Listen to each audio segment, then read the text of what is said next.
Eden garden కోల్కతాలో జరిగిన IPL 2025 match 39లో GT KKR పైన 39 రన్స్ తేడాతో ఘన విజయం సాధించింది. ఇదే ఫామ్ కంటిన్యూ అయితే జీటీ కప్పు కొట్టినా ఆశ్చర్యపోవాల్సిన అవసరం లేదు. జీటీ పాయింట్స్ టేబుల్లో తన ఫస్ట్ ప్లేస్ ను సుస్థిరం చేసుకోగలిగింది మరియు నెట్ రన్ రేట్ ను బూస్ట్ చేసుకోగలిగింది. టాస్ గెలిచి బౌలింగ్ ఎంచుకున్న కేకేఆర్ ప్లాన్ వర్కౌట్ అవ్వలేదు. ఎందుకంటే జీటీ బౌలర్స్ సరిగా వేయలేకపోయినా కేకేఆర్ బ్యాట్స్మెన్స్ తమ స్వంత తప్పుల వల్లనే మ్యాచ్ ఓడిపోవాల్సి వచ్చింది. మొదట బ్యాటింగ్ చేసిన జీటీ ఓపెనర్స్ మంచి ఆరంభాన్ని అందించారు. ఆరెంజ్ క్యాప్ హోల్డర్ అయిన సుదర్శన్ 36 బంతుల్లో 52, శుభ్మన్ గిల్ 55 బంతుల్లో 90 రన్లు, బట్లర్ 23 బంతుల్లో 41 నాటౌట్ వల్ల జీటీ స్కోరు 20 ఓవర్లలో 3 వికెట్ల నష్టానికి 198 పరుగులు చేయగలిగింది.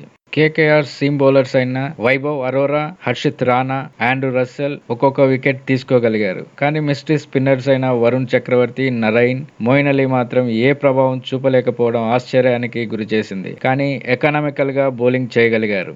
199 పరుగుల లక్ష్యంతో బరిలోకి దిగిన KKR openers Rahmanullah, Narine power play కంటే ముందు అవుట్ అయ్యారు. దీంతో కేకేఆర్ స్కోరు 2 వికెట్ల నష్టానికి 45 పరుగులు మాత్రమే చేయగలిగింది. తర్వాత వచ్చిన రహానే, వెంకటేష్ అయ్యర్ మంచి పార్ట్నర్షిప్ ను బిల్డ్ చేసే ప్రయత్నం చేశారు. కానీ టీం రన్ రేటు పడిపోవడం గమనించలేకపోయారు. దాంతో రిక్వైర్డ్ రన్ రేటు ఓవర్ కి 13 రన్స్ పైగా వెళ్లిపోయింది. ఈ ప్రెజర్ లో ప్రతి బ్యాట్స్మెన్ రావటం, అవుట్ అవటం జరిగింది. ఇంపాక్ట్ ప్లేయర్ అయిన రఘువంశీ 17వ ఓవర్ తర్వాత వచ్చిన ఫలితం లేకపోయింది. ఎందుకంటే అప్పటికే జరగాల్సిన నష్టం జరిగింది. అయినా అప్పటికి ఫైట్ చేసి 207 స్ట్రైక్ రేట్ తో 13 బంతుల్లో 27 రన్స్ చేయగలిగాడు. రహానే చాలా సెల్ఫిష్ గా ఆడి తన పర్సనల్ స్కోర్ మాత్రమే చూసుకున్నాడు కానీ టీం యొక్క రన్ రేటును పట్టించుకోలేదు. దీంతో కేకేఆర్ 20 ఓవర్లలో 8 వికెట్ల నష్టానికి 159 పరుగులు మాత్రమే చేసి అపజయం పాలైంది.